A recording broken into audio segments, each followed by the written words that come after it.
Got a TwoSun knife. TwoSun alert. TwoSun in the studio. This one is a big dog. This is the TS333, and it actually says it on the blade. TS333. Antimonov, or however you pronounce his name. Sorry if I slaughtered it, but design. And he's designed another knife that I can see in my mind, but I can't show you. But yes, he's designed another knife for TwoSun knives before, so this isn't his first one that he's done with TwoSun knives. This is a front flipper. I got this one. I got it off of White Mountain Knives, and I think they had it for like $99. And it's 14C28N, so it's not M390, all that. So, like, is it worth $100? Okay, well. But, I mean, LTK discount code, I got it for $89. So instead of $100, it's $10 off. So it's like 89 or 90, 89 or 90 even, whatever. And so I go, yeah, it's worth that. It's worth that. I mean, it's probably worth $100, really, because it's just cool. It's titanium, it's carbon fiber, it's front flipper, it's 14C28N. It's cool. It's, man, it's a good size. It's a good sized dog. That's why I ordered it. Let me see. Oh yeah, baby. Oh yeah. Oh, you're pretty. Yeah, that's good. Pretty good is right. Comes in a lovely display box, of course. Man, they just stay old school, don't they? But I thought my Vandal was big, and I don't even have a Vandal here. They're gone. I got 3 left, and they're all gone. Getting pimped by Brian, my buddy, Brian Wallace. Anything knife related on Instagram, check his channel out. But so they're gone, and they'll be back someday. What do you think? This is really interesting. It's not, I mean, it's flat here. This is not contoured. They didn't, it's kind of a very, just kind of rectangular. There's not a lot of swoops and swirls and different things going on, but man, that's a hell of a blade. That is one hell of a blade. Hold on, let me get this up here.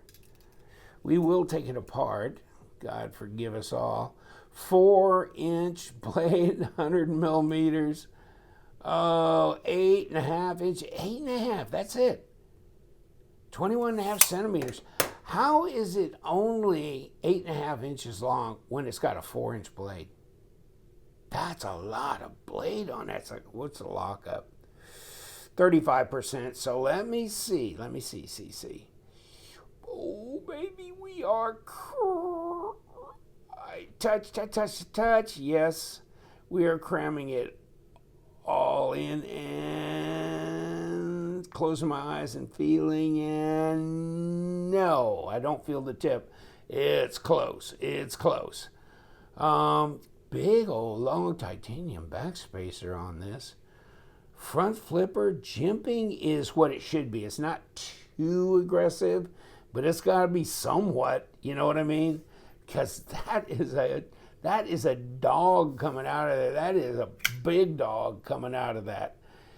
Oof, that's a lot of front flippy. Oh man, let me see where this is hitting when I drop it. Other than blood and guts. Okay, so there. Okay, so thank God that little nub saves you from amputation. Or as they call it, a love bite, right? Is that what we call it, a love bite? Back up a little bit. Come on, let me get my parameters. Okay, so I can kind of sit right back here, right back there. Okay. So that's where you want to be. You want to be right back there, not any further back. You don't want to be back here, okay? Because, yeah, the French Revolution's coming to visit you, the guillotine. This will drop. Yeah, nice. See this? Good luck, my friends. Hold on. I'm going to have to give a little bit of, okay. I got to give a little bit of impetus to it when I'm doing that. Yeah, that's not easy. It'd have been interesting had they kind of made this a little taller hump, maybe, right on this blade, and then brought this cutaway up a little taller so you could comfortably get in there. You know what I'm saying? Because it is it's a real squeeze to get in there. Yeah, you can do it, but so you're talking front flip. At least it doesn't have a top flipper, because if it did, I mean, since you're really having to get on this thing, because it's a big knife, you really need to be up there. And you don't want this to be so long that it's going to hit you when it comes up. You see what I'm saying? Instead, it tucks right in. So that's a good thing. So you can be fairly far forward, but you're still not going to interfere with that front flipper. Oh, gosh, that's a big old knife. Okay. Now, and 0.14, you locked down. Okay, 0.14, 3.6 millimeter blade thickness, 13 millimeter at 1/2 inch. So not real thick. I mean, not real thick here. Blade stock is pretty hardy though at 3.6. It's not 4 millimeters, but anymore, I don't see much 4 millimeter out there. 147 grams, so it's not a lightweight, champ. But then that's fine with me. 5.2 ounces. That's not bad. That's not bad. Ergos. You got this going on, and this is pretty big area, so I don't know that I need that big an area. So I'm kind of, right on this. So I either got to back up and do this, which I can do, and it's okay, and it's comfortable, or if I try and sit right up on this, then I'm in the middle of it. So, I think I naturally, you know what, I'm kind of splitting my fingers a little bit more than I normally do, but it's okay. So, yeah, I can do that. Let's see reverse grip. That's actually more comfortable for some reason. I don't know. But yeah, I got this. And then see, I'm kind of my little finger's really on the back side of here. So actually, that's pretty comfortable. Woo. Okay, we got a lanyard hole. And it's tubed. And we got a pocket clip, which is not overly, decorative, is it? That's just almost really kind of begs for something just a little bit more. Actually, could have been a little wider up here, or could have, I don't know, maybe just maybe a little bit more width or something to it. I don't know let me see if I got anything, but I probably don't. Well, I mean, you could have made it more decorative, like my Fat Dragon knife here, something like that with a ceramic ball, kind of, decorated up a little bit more. But okay, it's reasonably springy and it works. So, yeah, I don't know. You tell me if you got one of these, or if you don't, or if you think it's kind of a worthless effort, or if you think it's really a great design. If you're not into front flippers, then this kind of fails your whole thing. And I don't know. I mean, I would have really worked hard to try and do something more on this hump to make it very finger flickable, or maybe have enough material to where I could put thumb stud here and here, just to give some people an option. I'm getting used to this front flipper tab. It's not bad, so if you can do front flippers, then this shouldn't be real tough for you. It's just a big heavy blade, you know. So it's a lot to do. Where's my balance point? Okay, there's my balance point here. But I mean, you got a titanium body all in here, and then these nice carbon fiber scales on top. So it's I like the fact that they didn't do an inlay here and nothing here. They did it on both sides, made it nice and even. So it's like a bolster lock. I like that. So really, overall, when I saw this is kind of vicious. I like that. I mean, I like that kind of aggressive look, and it's kind of like a bird, right? You know, there's the eye, blah, blah, blah. You know, that kind of thing. Those kinds of design cues really attract me. So, yeah. And the fact that this thing is plenty of room in the hands, plenty of room there, and big old blade. Nice. Now let's see if we can, oh, baby. There was no thread locker on that sucker. Ooh, baby.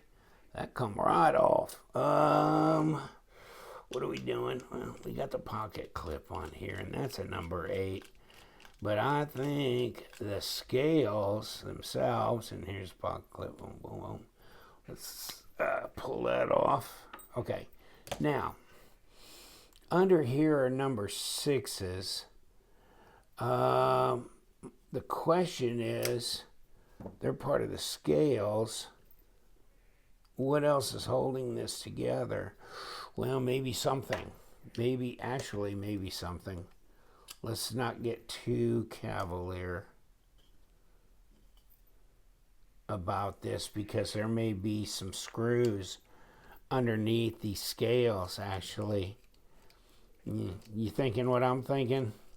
We pulled the inlay off of here, or the scales off of here, and we're going to find out that there's some body screws in that liner underneath. Aha. Bingo, right? And those are number 8s. Okay. Yeah, I was kind of wondering if that wasn't going to be the case. Okay. Okay. Get on in here. Okay. Yeah, same size, I think. Yeah, okay. So now, it shouldn't be too complicated. Yeah, it's coming apart. And I can see the D shape on here, right here on this titanium here. And we got some stuff. Ceramic detent ball, hardened steel insert over travel stop. Oh.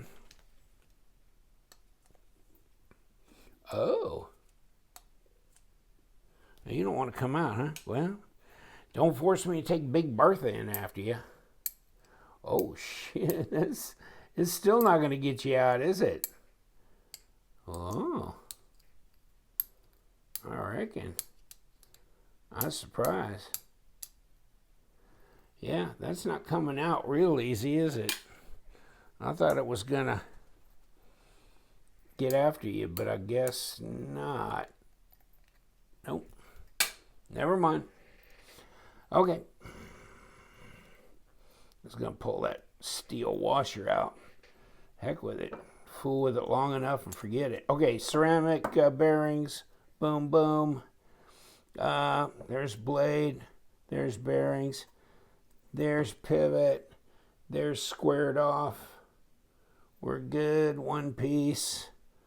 Your stop. Your back spacer. And it's nice and clean on this side. You think this will come out? I mean, hell. Oh, there we go. At least that side did. So, there you go. And you got the racetrack in it. So, them bearings are going to race around the race. Yeah, I think we're good. Is that carbon fiber all the way through? 3 guesses, and the first 2 don't count. Yeah, we're good. we're good there. Okay, so we done stripped it off of here. Throw it back up in there. All right. Don't have to do anything here, so we'll put this. And which way are we facing you to get you through there? Oh, it's got to face back. So we got to kick you around to face towards the tail. Okay, and we'll figure something out. Hold on. Let's put the racetrack in. Okay, now, there we go. And let's put some big boy bearings in there. Those are pretty good size. No wonder it drops so nice. Okay, now, what are we doing here? Yeah, this looks good all the way around. And I couldn't pull that stop out either. That was pretty much pressed in there. I guess I could have pulled it out if I wanted to bad enough, but I don't want to bad enough. So I'll leave it be. Okay, so now we can put this back on, and then we got to, go through the process of putting the internal screws down in place. Let me see if we got this pivot. Okay, lined up. Okay, so now actually I can put this pivot screw on because this is like a bolster area. So let's get that logged down while we play with these. And these are the same size, and they're both number 8s. So yeah, you've never done that before, have you? Tried to pull the scales apart, and you had internal screws, and you didn't know that. You're going, why isn't this thing coming apart? Not me. I've never done that. Not me. You learn. You live and you learn. Okay. So there's the lock bar part. Boom, boom, boom. These goes through the scale and hold it down. And then we just have the pocket clip to do. But these are little number 6s, which is fine, I guess, for if you're going to do it like this. If you're going to have your... At least one thing for sure, you can take these scales off if you want to anodize this, and then you can anodize it without, because the scales are going to cause a problem with the current flow if you electro-anodize the thing. So, yeah, you need to make sure that you can take the inlay or the overlay scales off of that. And... okay, and we're in there. So we're good there. Now let me see how screwed up we are. Well, we're centered. Just an infinitesimal amount of play, and I don't know if... okay, that's enough. Okay, let me see now. Nah, there's no play now. Now let's see if we didn't... no, we didn't hurt the action on it. That's still good. Really good. I just still don't trust it quite so much. There you go, okay. Okay. Nice. She's a big girl, though. Ooh. The 333, and I don't know if there's a name for this. I guess I'll research it before I do the title on this video, but I'll go and see if I can find out if there's actually a name. There wasn't one in the listing on White Mountain when I got it, and I don't remember seeing one on eBay either. And a lot of the models don't have a name particularly, but whew, yeah, it should. It should, like Raptor or something, right? It's got that look.